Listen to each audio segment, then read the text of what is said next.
지난 주일에 살펴보았던 본문에서 마리아는 천사를 통해 놀라운 소식 두 가지를 듣게 되었습니다.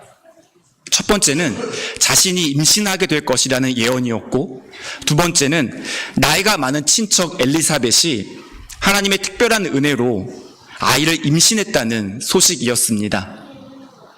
사실 둘 다 불가능한 일처럼 보여지는 일입니다. 아직 남자를 가까이 하지 않았던 처녀 마리아가 아이를 임신하게 될 것이라는 말은 도무지 믿기 어려웠고, 누가 봐도 이제는 너무 늦어서 더 이상 아이를 낳을 수 없을 것 같은 엘리사벳이 오랜 기다림 끝에 아이를 낳을 것이라는 말조차도 매우 놀라운 소식이었습니다. 천사가 떠나가고 마리아가 혼자 남게 되었을 때 마리아의 마음이 어땠을까요? 여러분은 예배가 끝나고 여러분의 일상생활로 돌아갈 때 마음이 어떠신가요? 분명 주일날 교회에 가서 예배 드릴 때는 마음이 뜨거워졌지만 다시 월요일을 시작할 때 현실의 벽을 또 한 번 느끼시나요? 천사와 같이 있을 때 그때 마리아의 마음이 어땠을까도 상상해 보았지만, 천사가 떠나가고 난 다음에 홀로 남겨진 마리아의 마음이 어땠을까 한번 상상해 보았습니다. 하나님께서 천사를 보내주셔서 엄청난 말씀을 주셨기 때문에 기대가 되고 설레이는 마음으로 하나님의 때를 묵묵하게 기다렸을 수도 있겠지만, 또 한편으로는 자신의 생각과 상식과 경험으로 이해할 수 없는 하나님의 말씀 앞에서 마리아의 마음이 복잡하지 않았을까 한번 짐작해 보았습니다. 그 말씀이 정말 이루어져서 마리아가 임신을 하게 된다면 당장 그 소식을, 그 상황을 가족들에게도 설명해야 되고요, 약혼자인 요셉에게도 잘 설명을 해야 됩니다. 난감했겠죠. 어떻게 말을 할까? 과연 내가 말을 하면 가족들은 믿어줄까? 약혼자인 요셉은 내 말을 의심 없이 믿어줄까? 이런 걱정이 들었을 것 같습니다. 만약 마리아의 진심이 통하지 않는다면, 주변 사람들과 가족들과 약혼자인 요셉이 마리아의 말을 믿어주지 않는다면, 마리아는 유대인의 율법에 따라서 돌에 맞아 죽을 수도 있는 상황이었습니다. 말씀에 순종하기 위해 대가를 지불하고 희생을 각오해야 했던 그런 상황이었죠.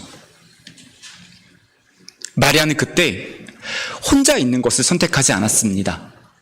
오늘 본문 39절을 보면 이때 마리아가 일어나 빨리 산골로 가서 유대 한 동네에 이르렀다고 말씀합니다. 마리아는 엘리사벳을 만나기 위해 유대에 있는 산골에 찾아갔습니다. 세례 요한이 태어난 곳은 예루살렘에서 가까운 에인 카렘이라는 지역으로 알려져 있습니다. 그래서 지금도 성지순례를 가면 예루살렘 가까운 에인 카렘이라는 이 지역에 사람들이 이제 세례 요한이 어디서 태어났는지 그곳을 기념하는 장소들이 있습니다. 마리아가 살고 있던 나사렛에서 에인 카렘까지 거리는 약 150km입니다. 39절은 사가랴와 엘리사벳의 집이 평지가 아니라 산골에 있었다라고 설명하고 있습니다. 마리아는 잘 다져진 평지길을 걸어간 것이 아니라 산길을 걸으며 엘리사벳에게 찾아갔습니다. 하루에 어느 정도 걸었을까요? 한 25km 정도를 걷는다고 했을 때 한 주 정도의 시간이 걸리게 됩니다.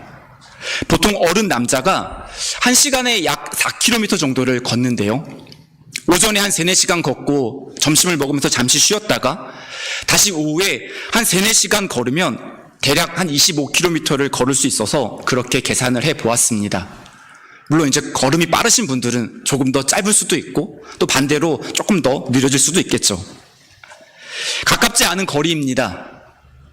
한 주라는 시간을 꼬박 걸어야지 갈 수 있는 거리입니다. 39절은 마리아가 엘리사벳을 만나기 위해 찾아가는 장면을 묘사하면서 두 가지 단어를 덧붙이고 있습니다. 첫 번째는 일어났다는 동사입니다.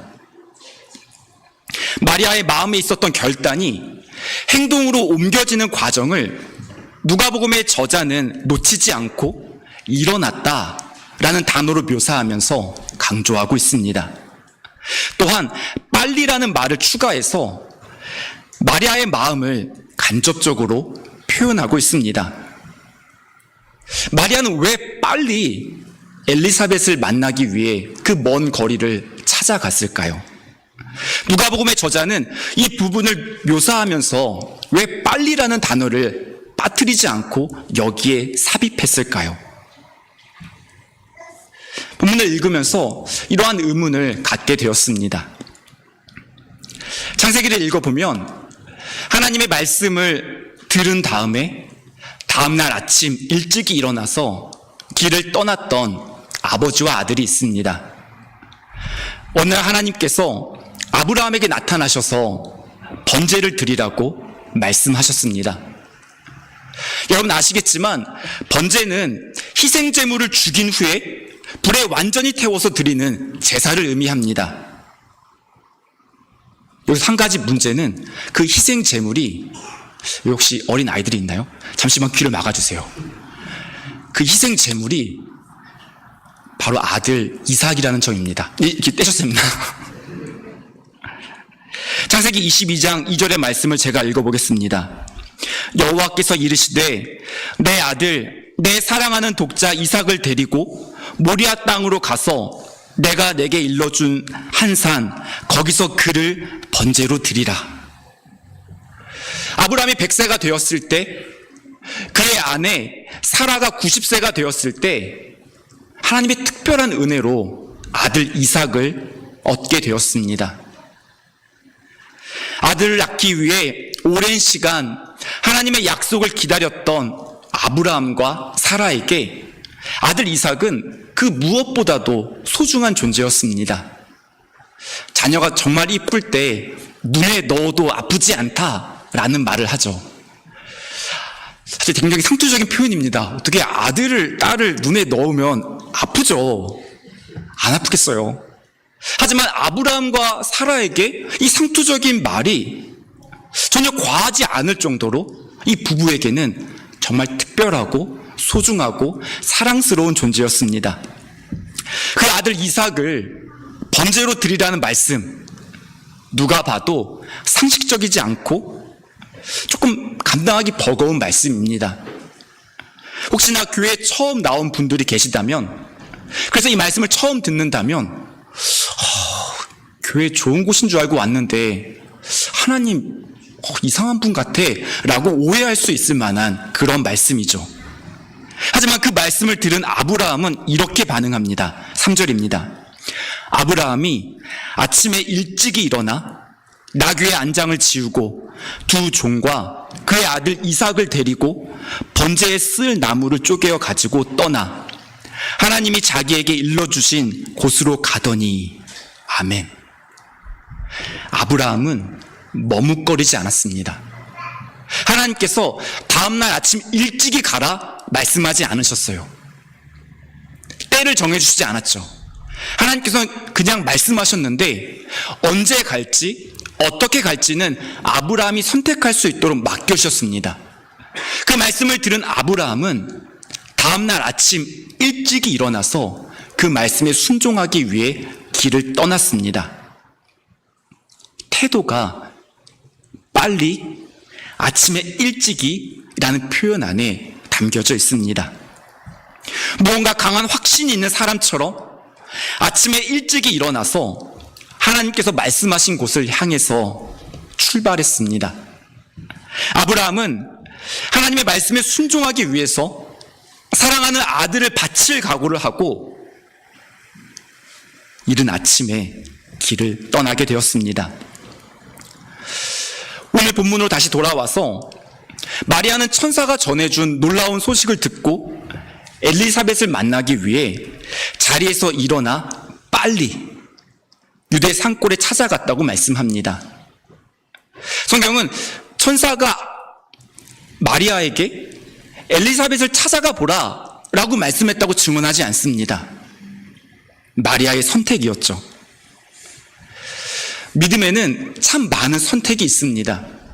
하나님께서 분명 우리에게 말씀을 통해 하나님의 뜻을 맡겨주시지만 우리에게 주어진 하루 24시간의 시간을 어떻게 살아갈지는 저와 여러분들에게 선택할 수 있는 권한을, 자유의지를 주셨습니다. 하나님의 말씀에 순종하는 과정에서 마리아가 누명을 쓸 수도 있고 억울한 일을 겪을 수도 있었습니다. 목숨이 위태로운 상황이 일어날 가능성도 충분히 있었죠. 그때 마리아는 자리에서 일어났습니다.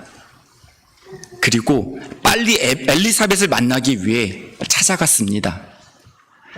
마리아가 엘리사벳을 만나기 위해 찾아갔던 이유를 몇 가지로 짐작해 보았습니다.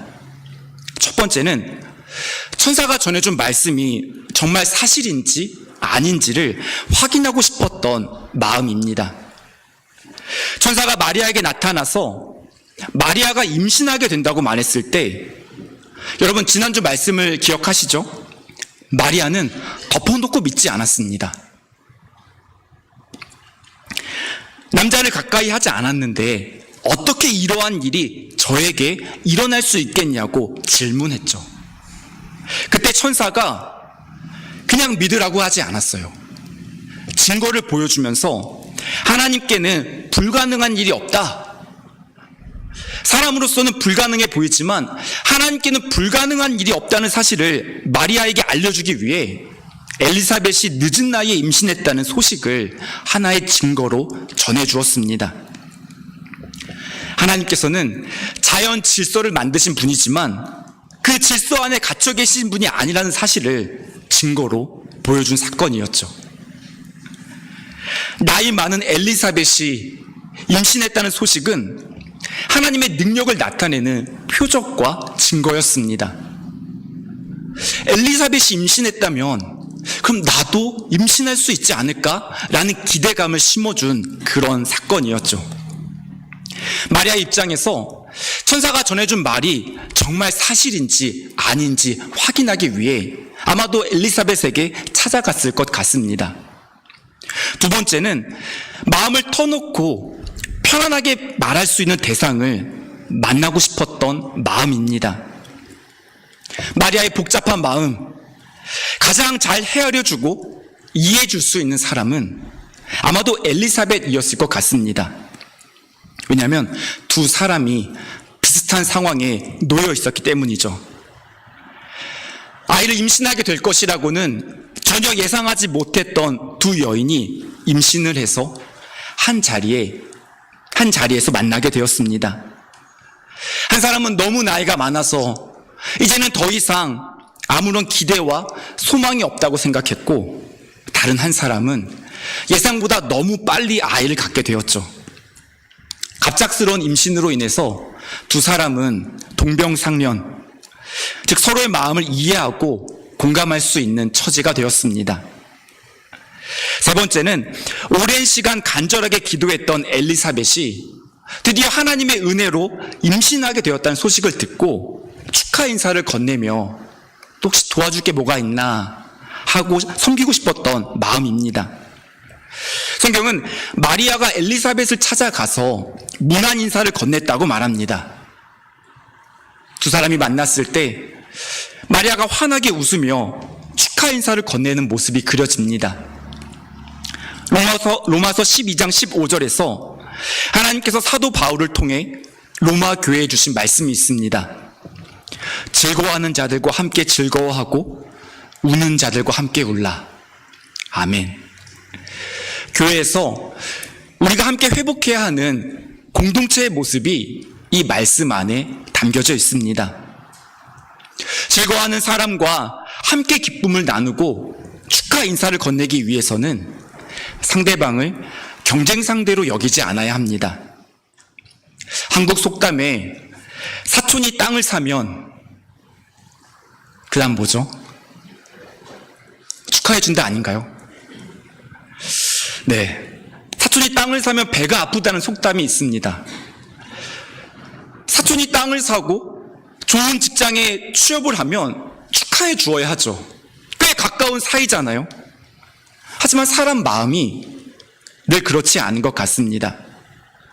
상대방과 라이벌이 된다면, 상대방을 경쟁 상대로 여기게 된다면 다른 사람의 기쁨이 나에게는 질투와 불편한 마음으로 바뀌게 됩니다.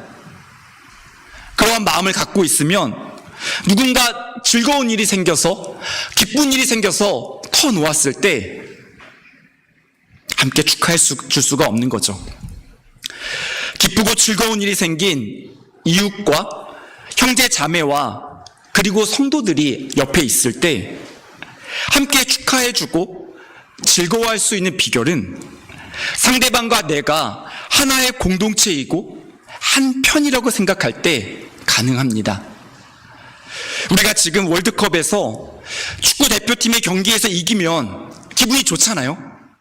또 경기에서 지면 내가 진 것도 아닌데 굉장히 마음이 좀 불편합니다. 네, 여기까지 하겠습니다. 네, 불편한 마음이 있죠. 축구 대표팀 선수들과 우리가 사실 한 번도 보지 않은 관계지만 그래도 축구 대표팀이 이겼을 때 내가 좋은 이유는 같은 편이라고 생각하기 때문입니다. 또한 우는 자들과 함께 울라는 말씀은 상대방의 슬픔을 나의 슬픔으로 받아들이고 품어줄 때 가능합니다. 사람들이 아무에게나 자신의 마음을 터놓고 속 이야기를 하지는 않습니다. 자신의 힘든 일과 속상한 일을 상대방에게 말하려면 어느 정도 시간이 필요하고 또 어느 정도 신뢰 관계가 쌓여야 합니다. 내 이야기를 경청하고 공감해 줄 것 같은 사람을 만났을 때 눈물 나는 사연을 털어놓을 수 있습니다. 우리 교회는 어떤가요? 순모임에서 다른 성도님들과 교제할 때 혹시 성경 공부만 열심히 하시고 그래 하나님 말씀 이겁니다. 다 외우셨죠? 이해되시죠? 끝! 이렇게 하시나요? 아니면 정말 마음을 터놓고 여러분의 즐거움을 나누시고 여러분의 속상한 이야기, 간절한 기도 제목을 나누고 계신가요? 즐거워하는 자들과 함께 즐거워하고 우는 자들과 함께 울라는 말씀이 오타와 한인장로교회 가운데 회복되고 이루어지기를 간절히 소망합니다. 마리아가 엘리사벳을 만나서 문안 인사를 건넸을 때 엘리사벳은 뱃속에서 특별한 태동을 감지했습니다. 평소와 다르게 6개월 된 태아가 반응하는 모습을 어머니 엘리사벳이 놓치지 않았죠. 41절의 앞부분은 엘리사벳이 마리아가 문안함을 들음에 아이가 복중에서 뛰노는지라 라고 말씀합니다. 한번 마리아와 엘리사벳이 만났던 장면을 상상해 볼게요. 마리아가 엘리사벳을 만나자마자 저 임신했어요 이렇게 말했을까요? 이런 이야기를 꺼내려면 심호흡 여러 번 하고 마음을 차분하게 가라앉힌 다음에 사실 제가 드릴 말씀이 좀 있습니다. 뭔가 이런 앞에 서론이 좀 필요합니다. 그래야지 뒤에 의미심장한 말을 할 수 있는 거죠. 엘리사벳은 분명히 배가 불렀겠죠. 한 6개월쯤 됐으니까요. 그 모습을 보면서 마리아가 어머, 제가 들은 소문이 진짜 사실이네요. 와, 축하드립니다. 뭐 이런 인사를 건넸겠죠. 하지만 마리아의 모습은 어땠을까요? 저도 이제 그 아이 3명이 태어나는 모습을 옆에서 지켜봤잖아요. 물론 시간이 많이 지나서 이제 잘 기억은 안 납니다만 임신하고 한두 달 지났을 때는 전혀 티가 안 나요. 임신했는지 안 했는지 알 수가 없는 거죠. 아마 그러지 않았을까요? 마리아가 당시 임신 초기였기 때문에 그냥 딱 봤을 때는 그 누구도 마리아가 임신했는지 안 했는지 알지 못했겠죠. 그때 엘리사벳이 눈으로 알아보기도 전에 엘리사벳의 뱃속에 있는 태아가 먼저 반응을 했습니다. 엘리사벳이 눈썰미가 좋아서 알아봤던 게 아니죠. 눈으로 증거를 본 후에 믿음을 갖게 된 것이 아니라 자신도 모르는 사이에 뱃속에 있는 태아가 먼저 반응하는 모습을 민감하게 느끼고 있을 때 성령님께서 엘리사벳의 마음에 감동을 주셨습니다. 41절부터 44절까지의 말씀을 제가 다시 읽어보겠습니다. 엘리사벳이 마리아가 문안함을 들으매 아이가 복중에서 뛰노는지라. 엘리사벳이 성령의 충만함을 받아 큰 소리로 불러 이르되 여자 중에 내가 복이 있으며 내 태중의 아이도 복이 있도다. 내 주의 어머니가 내게 나아오니 이 어찌된 일인가. 보라, 내 문안하는 소리가 내 귀에 들릴 때에 아이가 내 복중에서 기쁨으로 뛰놀았도다. 아멘. 성령 충만에 대해서 오해하는 분들이 가끔 있습니다. 성령 충만이라고 하면 조금은 부담스러운 외모와 전혀 웃을 것 같지 않고 늘 진지한 모습을 떠올리시는 분들도 있고요. 중저음에 약간은 쉬고 좀 깔려있는 목소리를 생각하시는 분들도 있습니다. 또한 불치병을 고치는 초능력으로 생각하시는 분들도 있습니다. 그래서 성령 충만을 목회자나 혹은 특별한 사명을 가진 분들의 전유물이 아닌가라고 생각하기도 하죠. 하지만 그게 전부는 아니고요. 본질도 아닙니다.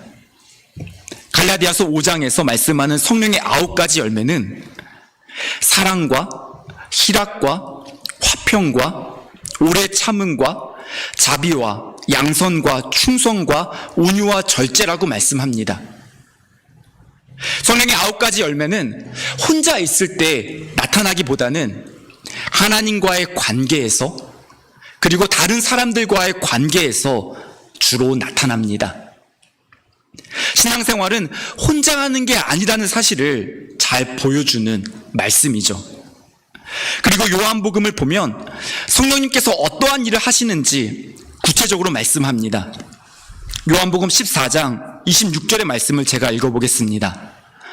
보혜사 곧 아버지께서 내 이름으로 보내실 성령 그가 너희에게 모든 것을 가르치고 내가 너희에게 말한 모든 것을 생각나게 하리라. 15장 26절입니다. 내가 아버지께로부터 너희에게 보낼 보혜사 곧 아버지께로부터 나오시는 진리의 성령이 오실 때에 그가 나를 증언하실 것이요. 16장 13절과 14절입니다. 그러나 진리의 성령이 오시면 그가 너희를 모든 진리 가운데로 인도하시리니 그가 스스로 말하지 않고 오직 들은 것을 말하며 장래 일을 너희에게 알리시리라. 그가 내 영광을 나타내리니 내 것을 가지고 너희에게 알리시겠습니다. 아멘. 요한복음의 말씀을 요약해서 말씀을 드리면 성령님께서 하시는 제일 중요한 사역은 예수님께서 어떠한 분이신지를 나타내고 증거하시는 사역입니다. 우리가 성령님을 통해 예수님께서 누구신지를 발견할 수 있고 말씀을 읽을 때 그 말씀을 비로소 깨닫게 됩니다. 예수님이 이 땅에 오셨을 때 예수님을 제일 먼저 알아봤던 사람은 성경 지식이 많은 제사장들과 율법 교사들이 아니었습니다. 엘리사벳 뱃속에 있었던 태아 세례 요한이 예수님을 제일 먼저 알아보게 되었습니다.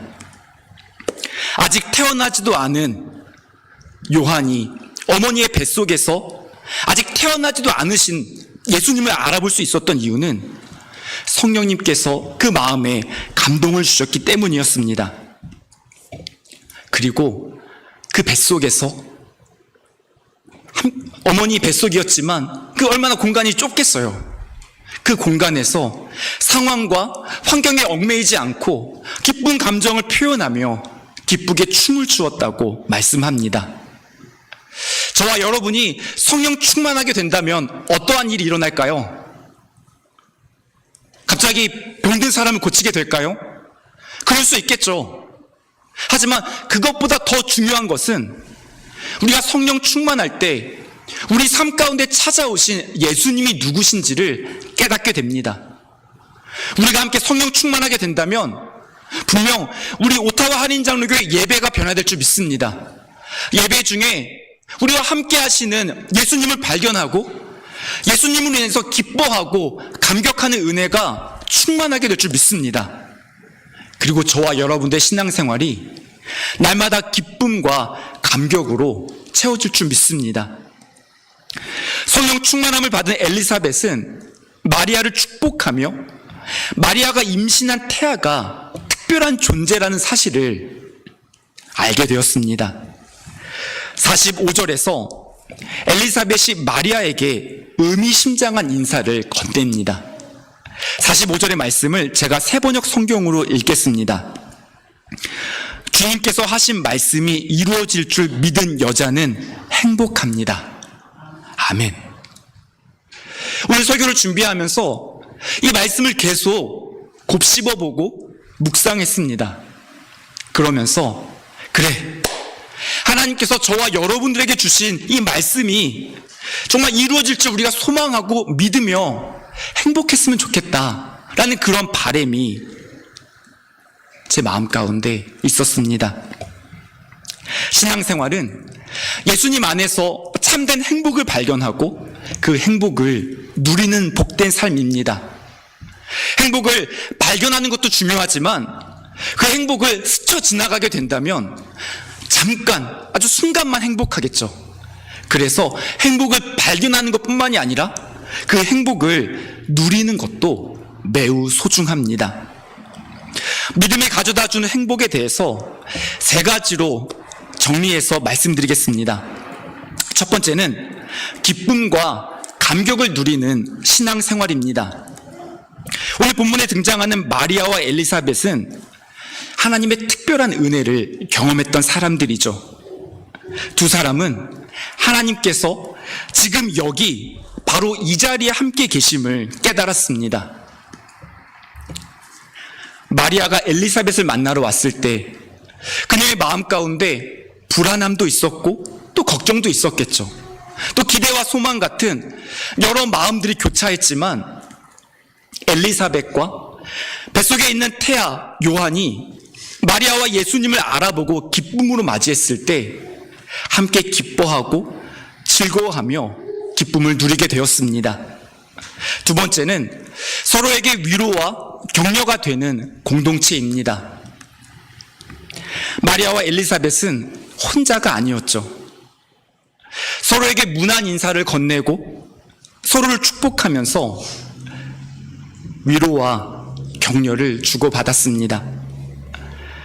하나님께서 때로는 천사를 보내서 하나님의 뜻을 저와 여러분들에게 말씀하시는 경우도 있지만 그것보다는 다른 사람을 통해서 하나님의 뜻을 나타내 보이시는 경우가 더 많이 있습니다.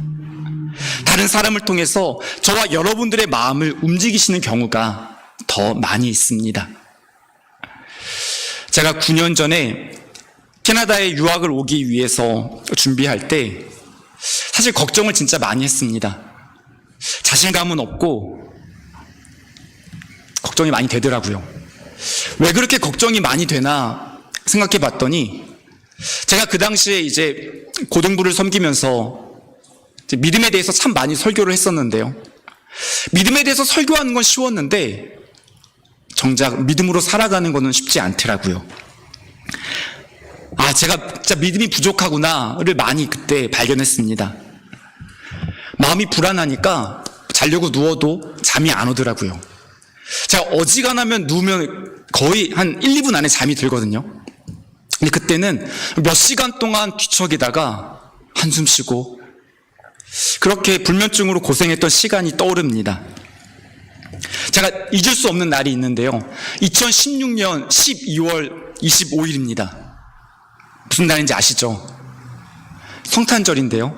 근데 성탄절이 주일이었어요. 그날이 특별했던 이유는 제가 6년간 사역했던 한국의 그 교회에서 사임하고 이제 유학을 떠나기 직전이었던 상황이었습니다. 사임하는 날 아침 새벽 기도에 가서 기도를 하는데 이게 성탄절 아침에 기쁜 마음으로 기도를 해야 되는데 걱정이 앞서니까 하나님 어떡하죠? 어떡하죠? 계속 이제 그런 기도를 했던 기억이 나요. 그때 기도를 하는 중에 굉장히 강한 마음이 들어서 이게 어떤 제 귀에 노래 하나가 들리는 것처럼 느껴졌습니다. 어떤 노래냐면요. 지치고 힘들 때 내게 기대 언제나 네 곁에 서 있을게 혼자라는 생각이 들지 않게 내가 너의 손 잡아줄게. 문제가 좀 있죠. 기도하다가 찬송가가 떠올라야 되는데 갑자기 노래가 떠오른 거예요. 뭐지? 근데 이 노래가 정말 너무 강렬하게 떠올랐어요. 마치 귀에 누군가가 그 노래를 불러주는 것처럼 떠오르더라고요. 하나님, 이게 뭐죠? 왜 찬송가로 말씀 안 하시고 저에게는 이런 노래로 말씀하시는 거죠? 제 안에 가장 큰 걸림돌이 두려움이라는 걸 발견하면서 하나님께서 필지야 두렵지? 괜찮아. 지치고 힘들 때 분명 있을 거야. 그때 나에게 기대. 그때 내가 너 손 잡아줄게. 혼자라는 생각이 들지 않게 내가 함께 할게. 말씀하시는 것 같더라고요. 제가 어느새 캐나다에 온 지 9년이 조금 넘었는데요. 지난 시간을 돌아보면 하나님께서 제 마음을 어루만져 주시기도 했고요. 저를 위로해 주시기도 했고 저를 다독여 주신 순간도 참 많이 있었습니다. 또한 저의 손을 잡아주었던 분들과의 만남을 통해서 하나님께서 사람을 통해 저를 위로하시고 격려해 주시는구나를 경험하기도 했습니다. 공동체가 얼마나 소중한 선물인지 경험하게 되었죠. 그리고 하나님의 특별한 은혜로 오타와 한인 장로교회에서 여러분들과 함께 예배하는 기쁨을 누리고 있습니다. 세 번째는 말씀의 능력을 경험하는 행복입니다. 말씀을 믿음으로 받아들이고 그 말씀이 이루어질 것을 믿음으로 소망하고 기다리는 성도들은 비록 아직 기도가 응답되지 않았다 할지라도 평안하게 하나님의 때를 기다릴 수 있습니다. 하나님의 때가 되었을 때 드디어 하나님의 말씀이 이루어지는구나 라는 그 감격을 누리게 되는 거죠. 지난주부터 아침마다 제가 도시락을 배달하고 있습니다. 혹시 도시락이 잘 배달되고 있나요? 일명 말씀 도시락입니다. 너무 말씀 카드가 길면 부담스러우실까봐 하루에 한 절씩 보내드리고 있습니다. 영어가 편하신 분들을 위해서 2장을 보내드리면서 한글 1장, 영어 1장을 이제 보내드리고 있죠. 소셜미디어 참 좋아요. 소셜미디어 덕분에 카카오톡과 페이스북과 인스타그램을 통해서 여러분들에게 손쉽게 말씀 카드를 배달하고 있습니다. 제가 말씀 카드를 준비하면서 정말 기대되고 또 소망이 있습니다. 여러분들 중에 그 말씀을 읽으시면서 하나님의 말씀을 가까이 하고 또 하나님의 은혜를 경험하게 될 걸 생각하니까 되게 설레요. 말씀을 마무리하도록 하겠습니다. 하나님의 말씀을 우리가 읽을 때 하나님의 능력이 저와 여러분들의 삶 가운데 나타나고 그 은혜를 경험하면서 평안하고 담대하게 하나님의 뜻을 기다릴 수 있는 모든 성도님들 되시기를 소망합니다. 함께 기도하겠습니다. 하나님 아버지, 하나님께서 말씀으로 저희들에게 하나님의 뜻을 나타내 주시고 신앙생활을 하는 가운데 함께 마음을 나누고 서로를 격려하고 위로할 수 있는 공동체를 만나게 해주셔서 공동체 안에서 하나님의 사랑을 경험하며 서로를 사랑하기 위해 애쓰고 또한 눈물로 기도하며 하나님의 뜻을 이루어가게 하시니 감사합니다. 하나님, 공동체를 통해서 저희들이 하나님의 뜻을 날마다 깨닫게 하여 주시고 또한 말씀을 읽고 묵상하는 가운데 성령님, 저희들의 영적인 눈을 열어주시어서 하나님의 말씀을 온전히 깨달을 수 있도록 인도하여 주시옵소서. 하나님 아버지, 이제 예배 후에 다시 한번 일상의 삶으로 나아가는 모든 성도들의 삶을 하나님께서 인도하여 주시고 주관하여 주시어서 말씀으로 살아가기 위해서 어려움을 겪을 때, 순종하기 위해서 대가를 지불하고 희생을 각오해야 할 때 믿음으로 담대하게 믿음의 여정을 걸어갈 수 있도록 저희들의 발걸음을 인도하여 주시옵소서. 이 모든 말씀 예수님의 이름으로 기도드립니다. 아멘.